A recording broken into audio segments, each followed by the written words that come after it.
What a gorgeous day we had in Stockholm. On the way out, we moored at 10 a.m. and left at 5 p.m. and got in a 7-mile walk with a lot of sights to see. Finally, the sun has broken through and it's friggin' gorgeous. Gorgeous, gorgeous, gorgeous. Coming to the channel. Pretty cool how this all works. Swing around over here.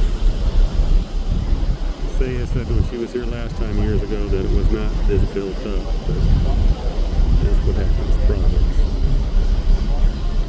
Good group of people. Everyone's enjoying the sun.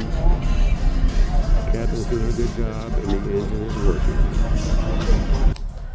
This is Pomo Bob reporting to you live from the Serenade Leaving Stockholm